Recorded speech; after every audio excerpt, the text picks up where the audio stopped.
Pada masa jahiliyah dulu, ada seorang raja bernama Habib bin Malik yang tinggal di Syam. Dia adalah seorang penyembah berhala yang fanatik dan juga membenci agama yang dibawa oleh Rasulullah. Pada suatu hari, Abu Jahal menulis surat untuk Raja Habib perihal Rasulullah. Surat itu membuat Raja Habib penasaran dan ingin bertemu dengan Rasulullah. Kemudian ia membalas surat tersebut kalau ia akan berkunjung ke Mekah. Pada hari yang telah ditentukan, berangkatlah raja dengan membawa 10.000 orang lainnya ke Mekah. Sampai di desa Abtah dekat Mekah, Raja Habib mengirim utusan untuk memberitahu Abu Jahal bahwa ia telah sampai di perbatasan Mekah. Maka disambutlah Raja Habib oleh Abu Jahal dan para pembesar Quraisy lainnya. Setelah bertemu Abu Ahal, Raja Habib bertanya, "Seperti apa Muhammad itu?" Abu Jahal kemudian menjawab, "Sebaiknya Tuan tanyakan pada Bani Hashim." Salah seorang Bani Hashim menjelaskan, di masa kecilnya, Muhammad adalah anak yang bisa dipercaya, jujur, dan baik budi. Tapi, sejak berusia 40 tahun, ia mulai menyebarkan agama baru, menghina dan menyepelekan Tuhan-Tuhan kami. Ia menyebarkan agama yang bertentangan dengan agama warisan nenek moyang kami. Raja Habib makin penasaran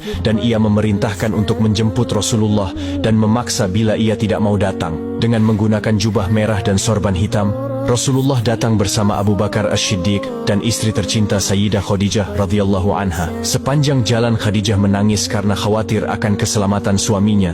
Demikian pula Abu Bakar. Kemudian Rasulullah berkata, "Kalian jangan takut, kita serahkan semua urusan kepada Allah." Setibanya di desa Abtah, Nabi Muhammad disambut dengan ramah dan dipersilahkan duduk di kursi yang terbuat dari emas. Ketika Rasulullah duduk di kursi itu, memancarlah cahaya kemilau dari wajahnya yang berwibawa, sehingga yang menyaksikannya tertegun dan kagum. Maka berkata Raja Habib, "Wahai Muhammad, setiap Nabi memiliki mukjizat. Mukjizat apa yang engkau miliki?" Dengan tenang Rasulullah balik bertanya, "Mukjizat apa yang Tuan kehendaki?" "Aku menghendaki matahari yang tengah bersinar engkau tenggelamkan, kemudian munculkanlah bulan, lalu turunkanlah bulan ke tanganmu, belah menjadi 2 bagian, dan masukkan masing-masing ke lengan bajumu sebelah kiri dan kanan. Kemudian keluarkan lagi dan satukan lagi, lalu suruhlah bulan mengakui engkau adalah Rasul. Setelah itu kembalikan bulan itu ke tempatnya semula. Jika engkau dapat melakukannya, aku akan beriman kepadamu dan mengakui kenabianmu." Mendengar itu, Abu Jahal sangat gembira. Pasti Rasulullah tidak dapat melakukannya. Dengan tegas dan yakin Rasulullah menjawab, "Aku penuhi permintaan Tuan." Kemudian Rasulullah berjalan ke arah Gunung Abi Qubaish dan sholat 2 rakaat. Usai sholat,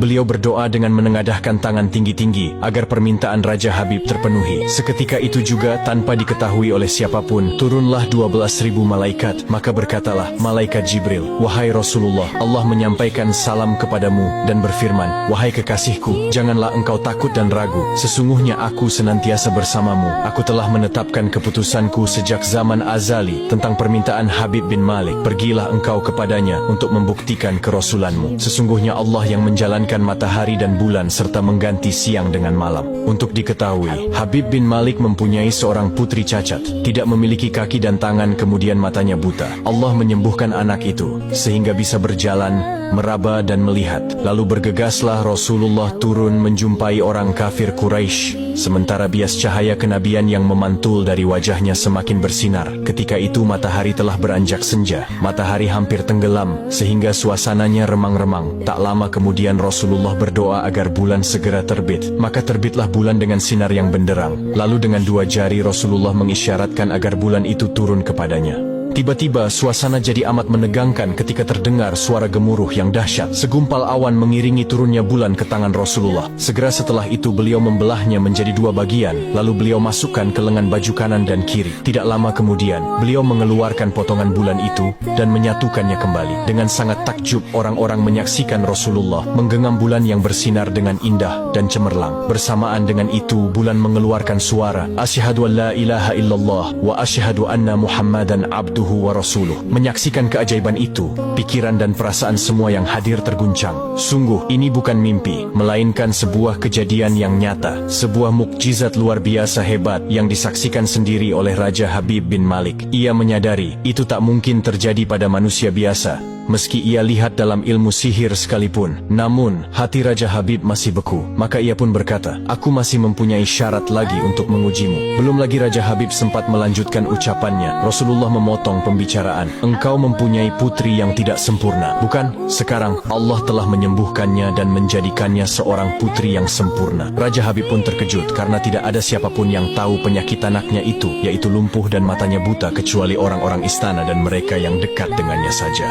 Mendengar itu, betapa gembiranya hati Raja Habib. Spontan ia pun berdiri dan berseru, "Hai penduduk Mekah, kalian yang telah beriman jangan kembali kafir, karena tidak ada lagi yang perlu diragukan. Ketahuilah, sesungguhnya aku bersaksi, tiada Tuhan selain Allah dan tiada sekutu baginya. Dan aku bersaksi sesungguhnya Muhammad adalah utusan dan hambanya." Melihat semua itu, Abu Jahal jengkel dan marah. Dengan emosi dia berkata kepada Raja Habib, "Wahai Raja Habib, engkau beriman kepada tukang sihir ini hanya karena menyaksikan kehebatan sihirnya?"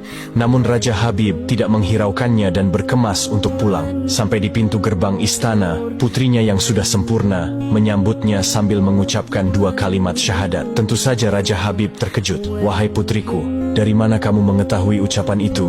Siapa yang mengajarimu?" "Aku bermimpi didatangi seorang lelaki tampan rupawan yang memberitahu ayah telah memeluk Islam. Dia juga berkata, jika aku menjadi muslimah, anggota tubuhku akan lengkap. Tentu saja aku mau." Kemudian aku mengucapkan 2 kalimat syahadat. Maka seketika itu juga Raja Habib pun bersujud sebagai tanda syukur kepada